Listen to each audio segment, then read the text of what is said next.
ಓಂ ಶ್ರೀ ಗುರು ಬಸವಲಿಂಗಾಯ ನಮಃ. ಓಂ ನಮಃ ಶಿವಾಯ. ಸರ್ವರಿಗೂ ಭಕ್ತಿಯ ಶರಣಾರ್ಥಿ. ನಾನು ನಿಮ್ಮ ಯೋಗ ಗುರು ಶ್ರೀಮತಿ ಜ್ಯೋತಿ ವೈದ್ಯಶ್ರೀ ಚನ್ನಬಸವಣ್ಣ, ಶ್ರೀ ಗಂಗಾ ಯೋಗ ನಿಸರ್ಗ ಚಿಕಿತ್ಸಾ ಹಾಗೂ ಆಯುರ್ವೇದ ಸಂಶೋಧನಾ ಕೇಂದ್ರ, ಹುಬ್ಬಳ್ಳಿ, ಧಾರವಾಡ ಹಾಗೂ ಬೆಂಗಳೂರು. ವೀಕ್ಷಕರೇ, ಇವತ್ತಿನ ಸಂಚಿಕೆಯಲ್ಲಿ ಲೋಟಸ್ ಸೀಡ್ಸ್ ಅಂತ ಹೇಳ್ತೀವಿ, ಮಕ್ಕನ್ ಅಂತ ಹೇಳ್ತಾರೆ, ಕನ್ನಡದಲ್ಲಿ ಕಮಲದ ಬೀಜ ಅಂತ ಹೇಳ್ತೀವಿ.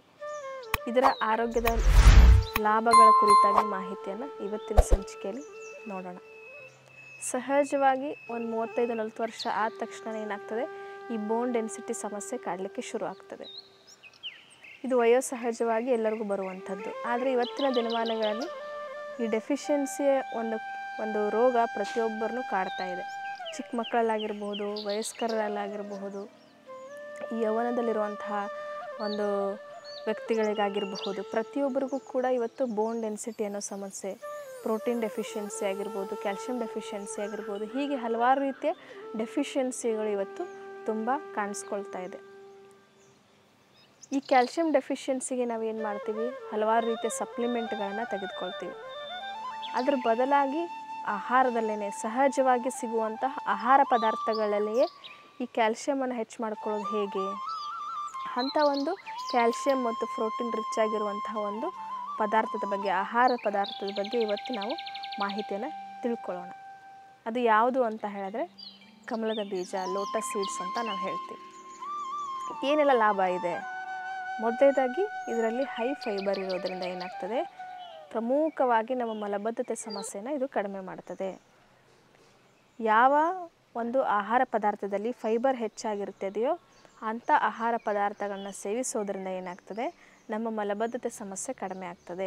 ಇದೇನು ಮಾಡ್ತದೆ, ಮಲವನ್ನು ಮೃದುಗೊಳಿಸ್ತದೆ ಮತ್ತು ಈ ಕೋಲನ್ನಲ್ಲಿ ಒಂದು ಕೂತ್ಕೊಂಡಂತಹ ತುಂಬ ಸ್ಟೋರ್ ಆಗಿರುವಂತಹ ಮಲವನ್ನು ಹೊರಗೆ ಹಾಕಲಿಕ್ಕೆ ಸಹಾಯವನ್ನು ಮಾಡ್ತದೆ. ಹೀಗಾಗಿ ಪ್ರತಿ ರೋಗಕ್ಕೂ ಮುಖ್ಯ ಏನು ಅಂತ ಹೇಳಿದ್ರೆ, ಮೂಲ ಕಾರಣ ಏನು ಅಂತ ಹೇಳಿದ್ರೆ ಹೊಟ್ಟೆ ಅಶುದ್ಧೀಕರಣ. ದೇಹದಲ್ಲಿ ಹೆಚ್ಚು ಟಾಕ್ಸಿನ್ ಇರೋದ್ರಿಂದ ಏನಾಗ್ತದೆ, ಹಲವಾರು ರೀತಿಯ ಒಂದು ಆರೋಗ್ಯದ ಸಮಸ್ಯೆಗಳು ಬರಲಿಕ್ಕೆ ಶುರು ಮಾಡ್ತದೆ. ಹೀಗಾಗಿ ನಾವೇನು ಮಾಡಬೇಕು, ಫೈಬರ್ ರಿಚ್ ಆಗಿರುವಂಥ ಆಹಾರಗಳನ್ನ ಹೆಚ್ಚು ಸೇವಿಸಬೇಕು. ಹೀಗಾಗಿ ಈ ಕಮಲದ ಬೀಜದಲ್ಲಿ ಫೈಬರ್ನ ಅಂಶ ಇರೋದ್ರಿಂದ ಏನಾಗ್ತದೆ, ನಮ್ಮ ಮಲಬದ್ಧತೆ ಸಮಸ್ಯೆನ ಕಡಿಮೆ ಮಾಡ್ತದೆ. ಇನ್ನು ಇದರಲ್ಲಿ ಕ್ಯಾಲ್ಶಿಯಂ ಹೆಚ್ಚಾಗಿದೆ. ಕ್ಯಾಲ್ಶಿಯಂ ಹೆಚ್ಚಾಗಿರೋದ್ರಿಂದ ನೀವೇನು ಮಾಡಬೇಕು, ಈ ಮೂಳೆ ಸಮಸ್ಯೆ ಇರುವವರು, ಈ ಮೂಳೆ ಸಮಸ್ಯೆ ಇದೆ, ತುಂಬ ನೋವು ಬರ್ತಾ ಇದೆ, ಜಾಯಿಂಟ್ ಪೇನ್ ಇದೆ, ಈ ಥರ ಸಮಸ್ಯೆ ಇರುವವರು, ಯಾರಿಗೆ ಕ್ಯಾಲ್ಶಿಯಂ ಡೆಫಿಷಿಯನ್ಸಿ ಇದೆ, ಯಾರು ಕ್ಯಾಲ್ಶಿಯಂ ಡೆಫಿಷಿಯನ್ಸಿಯಿಂದ ಮೂಳೆಗಳ ಸಮಸ್ಯೆ ಬರ್ತದೆ, ಆಮೇಲೆ ಹಲ್ಲುಗಳ ಸಮಸ್ಯೆ ಬರ್ತದೆ. ಹೀಗೆ ಕ್ಯಾಲ್ಶಿಯಂ ಕೊರತೆ ಇದೆ ಅಂತ ಅಂದರೆ ನೀವೇನು ಮಾಡಬೇಕು, ಪ್ರತಿನಿತ್ಯ ಈ ಕಮಲದ ಬೀಜವನ್ನು ಸೇವಿಸೋದನ್ನು ರೂಢಿ ಮಾಡಿಕೊಳ್ಬೇಕು. ಇನ್ನು ಯಾರಿಗೆಲ್ಲ ಹೃದಯದ ಸಮಸ್ಯೆ ಇದೆ, ಇದು ಏನು ಮಾಡ್ತಿದ್ರಲ್ಲಿ ಒಳ್ಳೆಯ ಫ್ಯಾಟ್ ಇದೆ, ಆಮೇಲೆ ಏನು ಮಾಡ್ತದೆ, ಇದು ಆ್ಯಂಟಿ ಆಕ್ಸಿಡೆಂಟ್ ಆಗಿರೋದ್ರಿಂದ ದೇಹದಲ್ಲಿರುವಂತಹ ಟಾಕ್ಸಿನನ್ನು ಹೊರಗೆ ಹಾಕ್ತದೆ. ದೇಹದಲ್ಲಿರೋ ಒಳ್ಳೆಯ ಫ್ಯಾಟನ್ನು ದೇಹಕ್ಕೆ ಇದು ಕೊಡೋದ್ರಿಂದ ಏನಾಗ್ತದೆ, ಹೃದಯದ ಸಮಸ್ಯೆ ಇರುವವರು ಕೂಡ ಇದನ್ನು ಸೇವಿಸಬಹುದು. ಇನ್ನು ತೂಕ ಕಡಿಮೆ ಮಾಡ್ಕೋಬೇಕು ಅನ್ನೋರು, ತೂಕ ಕಡಿಮೆ ಮಾಡ್ಕೋಬೇಕು, ತುಂಬ ಒಬೆಸಿಟಿ ಇದೆ, ತುಂಬ ದಪ್ಪ ಇದ್ದೀವಿ ಅಂತ ಅನ್ನೋರು ಕೂಡ ಇದನ್ನು ಉಪಯೋಗಿಸ್ಕೋಬೋದು. ಯಾಕಂತ ಹೇಳಿದ್ರೆ ಇದನ್ನು ಸೇವಿಸೋದ್ರಿಂದ ಏನಾಗ್ತದೆ, ಒಳ್ಳೆ ನ್ಯೂಟ್ರಿಷನು ದೇಹಕ್ಕೆ ಸಿಗ್ತದೆ ಮತ್ತು ಇದರಲ್ಲಿ ಫ್ಯಾಟ್ ಕಡಿಮೆ ಇರ್ತದೆ.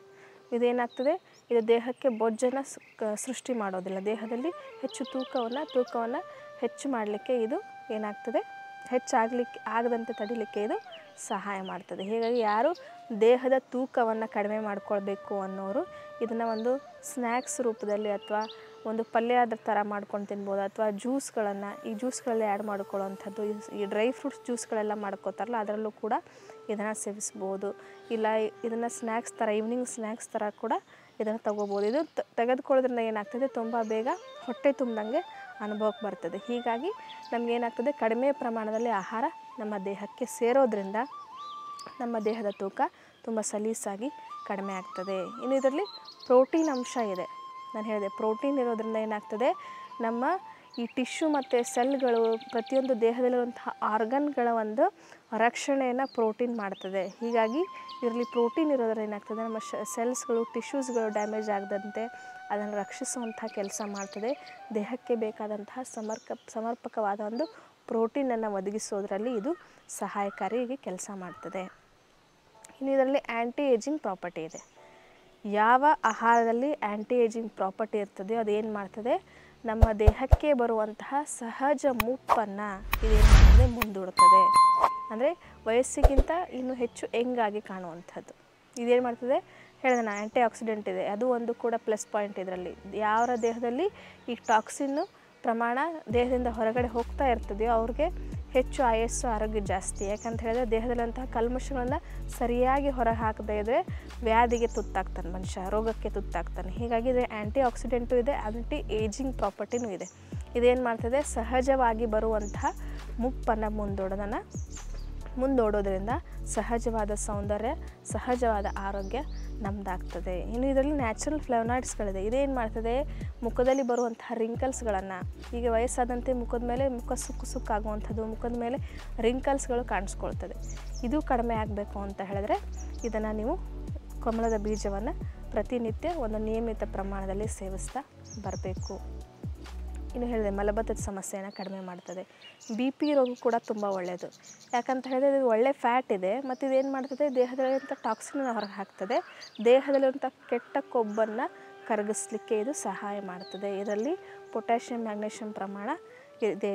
ಹೀಗಾಗಿ ಏನಾಗ್ತದೆ ದೇಹದಲ್ಲಿರುವಂತಹ ಕೆಟ್ಟ ಕೊಬ್ಬನ್ನು ಕರಗಿಸಿ ಒಳ್ಳೆ ಫ್ಯಾಟನ್ನು ಕೊಟ್ಟು ದೇಹದಲ್ಲಿರುವಂತಹ ಟಾಕ್ಸಿನನ್ನು ಹೊರ ಹಾಕೋದ್ರಿಂದ ಏನಾಗ್ತದೆ ಆಟೋಮೆಟಿಕ್ಕಾಗಿ ನಮ್ಮ ರಕ್ತದ ಒತ್ತಡ ಕಡಿಮೆ ಆಗ್ತದೆ, ರಕ್ತ ಶುದ್ಧಿ ಆಗ್ತದೆ. ಹೀಗಾಗಿ ಇದು BP ಇರೋರು ಕೂಡ ತುಂಬ ಒಳ್ಳೆಯದು.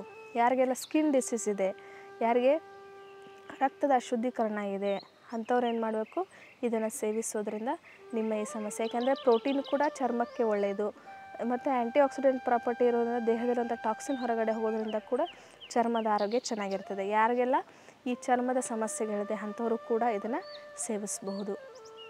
ಇನ್ನು ಇದು ನ್ಯಾಚುರಲಾಗಿ ಒಂದು ನ್ಯಾಚುರಲಾಗಿ ದೇಹಕ್ಕೆ ಬೇಕಂದರೆ ಮುಖಕ್ಕೆ ಬೇಕಾದಂಥ ಸೌಂದರ್ಯಕ್ಕೆ ಬೇಕಾದಂಥ ಒಂದು ಎಸ್ಟ್ರೋಜೆಂಟಾಗಿ ಕೆಲಸ ಮಾಡ್ತದೆ. ಇದೇನು ಮಾಡ್ತದೆ ಮುಖದಲ್ಲಿರುವಂಥ ಪೋರ್ಸ್ ಅಂತ ನಾವು ಕರಿತೀವಿ. ಇದು ಕೆನ್ನೆ ಮೇಲೆ ಮುಖದ ಮೇಲೆ ಹೆಚ್ಚಾಗಿ ಕಾಣಿಸ್ಕೊಳ್ತದೆ. ಇದನ್ನು ತಡೆಗಟ್ಟೋದ್ರಲ್ಲೂ ಕೂಡ ಇದು ಒಳ್ಳೆ ರೀತಿಯಲ್ಲಿ ಕೆಲಸ ಮಾಡ್ತದೆ.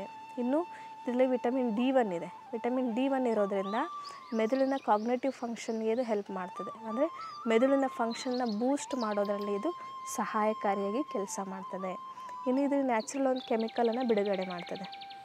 ಅಸಿಟೋಕೋಲಿನ್ ಅನ್ನೋ ಒಂದು ಆರ್ಗ್ಯಾನಿಕ್ ಕೆಮಿಕಲನ್ನು ಇದು ಬಿಡುಗಡೆ ಮಾಡೋದ್ರಿಂದ ಏನಾಗ್ತದೆ ನರ್ವ್ ಟ್ರಾನ್ಸ್ಮಿಷನ್ ಪ್ರೊಸೆಸ್ಸಲ್ಲಿ ಏನಾಗ್ತದೆ ಇದು ಸಹಾಯ ಮಾಡ್ತದೆ. ಮೆದುಳಿನ ಒಂದು ನರಭಾಗದಲ್ಲಿ ಸೆಂಟ್ರಲ್ ನರ್ವಸ್ ಸಿಸ್ಟಮ್ ಅಂತ ನಾವೇನು ಹೇಳ್ತೀವಿ ಇದರ ಒಂದು ಫಂಕ್ಷನ್ನಲ್ಲಿ ಇದೇನು ಮಾಡ್ತದೆ ಹೆಲ್ಪ್ ಮಾಡ್ತದೆ. ನರಗಳ ಒಂದು ಸಮರ್ಪಕವಾಗಿ ಕಾರ್ಯನಿರ್ವಹಿಸಲಿಕ್ಕೆ, ಮೆದುಳು ಸಮರ್ಪಕವಾಗಿ ಕಾರ್ಯನಿರ್ವಹಿಸಲಿಕ್ಕೆ ಇದು ಸಹಾಯ ಮಾಡ್ತದೆ. ಇನ್ನು ಹಲವಾರು ರೀತಿಯ ಮೆದುಳಿಗೆ ಸಂಬಂಧಪಟ್ಟಂಥ ಕಾಯಿಲೆಗಳಾಗಿರ್ಬೋದು, ಅಲ್ಝೈಮರ್ ಅಂತ ನಾವು ಹೇಳ್ತೀವಿ. ಇನ್ನು ಕೆಲವಾರು ಮಾನಸಿಕ ಸಮಸ್ಯೆಗಳಿಗೆ ಇದು ಒಳ್ಳೆಯ ಔಷಧಿಯಾಗಿ ಕೆಲಸ ಮಾಡ್ತದೆ. ಇನ್ನು ಹೆಣ್ಮಕ್ಳಲ್ಲಿ ಕಾಣುವಂತಹ ಬಂಜೆತನದ ಸಮಸ್ಯೆ ಆಗಿರಬಹುದು, ಗಂಡು ಮಕ್ಕಳಲ್ಲಿರುವಂಥ ಈ ಶಿಶ್ನ ನಿಮುರಿಕೆಯ ಸಮಸ್ಯೆ ಆಗಿರಬಹುದು, ಇಂಥ ಸಮಸ್ಯೆಗಳಿಗೂ ಕೂಡ ಇದು ಒಳ್ಳೆಯ ಔಷಧಿ. ಹೀಗಾಗಿ ಇದನ್ನು ಯಾವುದೇ ಒಂದು ರೂಪದಲ್ಲಿ ಸ್ನ್ಯಾಕ್ಸು ಅಥವಾ ಪಲ್ಯನೋ ಮತ್ತೊಂದು ಈ ಜ್ಯೂಸ್ಗಳಾಗಿರ್ಬೋದು, ಡ್ರೈ ಫ್ರೂಟ್ ಜ್ಯೂಸ್ಗಳಂತ ನಾವೇನು ಹೇಳ್ತೀವಿ, ಇದು ಯಾವುದೇ ಒಂದು ರೀತಿಯಲ್ಲಿ ಇದನ್ನು ಸೇವಿಸೋದ್ರಿಂದ ಆರೋಗ್ಯದ ಲಾಭಗಳು ಸಿಗ್ತದೆ. ಇನ್ನು ಹೆಣ್ಮಕ್ಳಿಗೆ ಏನಾಗ್ತದೆ ಪದೇ 2 ತಿಂಗಳು 3 ತಿಂಗಳಿಗೊಮ್ಮೆ ಗರ್ಭಪಾತ ಆಗುವಂಥದ್ದು. ಅಂದರೆ ಅವ್ರದ್ದು ಗರ್ಭಕೋಶ ಏನಾಗಿರ್ತದೆ ಸಡಿಲವಾಗಿರ್ತದೆ. ಗರ್ಭಕೋಶದ ಒಂದು ಆ ಭಾಗ ಏನಿರ್ತದೆ ಅದು ಹೆಚ್ಚು ಸಡಿಲವಾಗಿರ್ತದೆ. ಹೀಗಾಗಿ ಏನಾಗ್ತದೆ ಅವರಿಗೆ 2 ತಿಂಗಳಿಗೆ 3 ತಿಂಗಳಿಗೊಮ್ಮೆ ಗರ್ಭಪಾತ ಆಗುವಂಥದ್ದು, ಪದೇ ಗರ್ಭ ನಿಂದಿರುವಂಥದ್ದು 2-3 ತಿಂಗಳಿಗೆ ಗರ್ಭಪಾತ ಆಗುವಂಥ ಸಮಸ್ಯೆ ಇರ್ತದೆ. ಹೀಗಾಗಿ ಆ ಒಂದು ಗರ್ಭಕೋಶಕ್ಕೆ ಹೆಚ್ಚು ಸ್ಟ್ರೆಂತ್ ಬರಬೇಕು ಅಂತ ಹೇಳಿದ್ರೆ ಏನು ಮಾಡಬೇಕು, ನೀವು ಕಮಲದ ಬೀಜವನ್ನು ನಿಯಮಿತ ಪ್ರಮಾಣದಲ್ಲಿ ಸೇವಿಸ್ತಾ ಬರಬೇಕು. ನೋಡಿ, ಇಷ್ಟೆಲ್ಲ ಆರೋಗ್ಯದ ಲಾಭಗಳು ಕೇವಲ ಒಂದು ಆಹಾರ ಪದಾರ್ಥದಿಂದ ಇದೆ. ಹೀಗಾಗಿ ಸಹಜವಾಗಿ ಸಾಧ್ಯವಾದಷ್ಟು ನಾವೇನು ಮಾಡಬೇಕು, ಮನೆಯಲ್ಲೇ ಸಿಗುವಂಥ ಆಹಾರ ಪದಾರ್ಥಗಳಲ್ಲಿ, ಹಣ್ಣು ತರಕಾರಿಗಳಲ್ಲಿ ನಮ್ಮ ಆರೋಗ್ಯವನ್ನು ಕಾಣ್ಕೊಳ್ಳುವಂತಹ ಪ್ರಯತ್ನವನ್ನು ನಾವು ಮಾಡಬೇಕು. ನಾವೇನಾದರೂ ಒಂದು ಡೆಫಿಷಿಯನ್ಸಿ ಬಂದಿದೆ, ಏನಾದರೂ ಆರೋಗ್ಯಕ್ಕೆ ಸಮಸ್ಯೆ ಬಂದಿದೆ ಅಂದ ತಕ್ಷಣ ನಾವು ಮೊದಲು ಏನು ಮಾಡ್ತೀವಿ, ಅಯ್ಯೋ ಆಹಾರದಲ್ಲೆಲ್ಲ ಸರಿ ಮಾಡ್ಕೊಳ್ಳಿಕ್ಕೆ ಆಗೋದಿಲ್ಲ ಅಂತ ಹೇಳಿ ನಾವೇನು ಮಾಡ್ತೀವಿ, ಸಪ್ಲಿಮೆಂಟ್ಗಳನ್ನು ತೆಗೆದುಕೊಳ್ಳಿಕ್ಕೆ ಶುರು ಮಾಡ್ತೀವಿ. ಅದರ ಬದಲಾಗಿ ನಾವೇನು ಮಾಡಬೇಕು, ಒಂದು ಸಹಜವಾದ ಒಂದು ಕಾಮನ್ ನಾಲೆಜ್ ಅಂತ ಇರಬೇಕು ನಮಗೆ. ಆಹಾರದ ಬಗ್ಗೆ, ಆರೋಗ್ಯದ ಬಗ್ಗೆ ಒಂದು ಸಹಜವಾದಂತಹ ಜನರಲ್ ನಾಲೆಜ್ ಇರೋದ್ರಿಂದ ಏನಾಗ್ತದೆ, ಅಂಥ ಸಮಸ್ಯೆಗಳಿಗೆ, ಸಣ್ಣ ಪುಟ್ಟ ಸಮಸ್ಯೆಗಳಿಗೆ ಔಷಧಿಗಳ ಮೊರೆ ಹೋಗೋದಕ್ಕಿಂತ ಆಹಾರದಲ್ಲಿ ಯಾವ ಆಹಾರದಲ್ಲಿ ಏನು ಸಿಗ್ತದೆ, ನಮಗೆ ಕಾರ್ಬೋಹೈಡ್ರೇಟ್ ಯಾವ ಆಹಾರದಲ್ಲಿ ಸಿಗ್ತದೆ, ಪ್ರೋಟೀನ್ ಯಾವ ಆಹಾರದಲ್ಲಿ ಸಿಗ್ತದೆ, ಎಷ್ಟು ಪ್ರಮಾಣದಲ್ಲಿ ಬೇಕಾಗ್ತದೆ, ಹೇಗೆ ತಿಂದರೆ ನಮ್ಮ ದೇಹಕ್ಕೆ ಸಮರ್ಪಕವಾದಂಥ ಪೋಷಕ ತತ್ವಗಳು ಸಿಗ್ತದೆ ಅನ್ನೋದ್ರ ಬಗ್ಗೆ ಸಹಜವಾದ ಮಾಹಿತಿ ಎಲ್ಲರೂ ತಿಳ್ಕೊಳ್ಬೇಕು. ಅದನ್ನು ತಿಳ್ಕೊಂಡು ಏನು ಮಾಡಬೇಕು, ಸಾಧ್ಯವಾದಷ್ಟು ಮನೆಯಲ್ಲೇ ನಮ್ಮ ಸಮಸ್ಯೆಗಳಿಗೆ ಪರಿಹಾರವನ್ನು ನಾವು ಕಂಡುಕೊಳ್ಬೇಕು ಅನ್ನೋ ಮಾತನ್ನು ಹೇಳ್ತಾ ಇವತ್ತಿನ ಸಂಚಿಕೆಯನ್ನು ಮುಗಿಸ್ತಾ ಇದ್ದೀನಿ. ಎಲ್ಲರಿಗೂ ಭಕ್ತಿಯ ಶರಣಾರ್ಥಿ.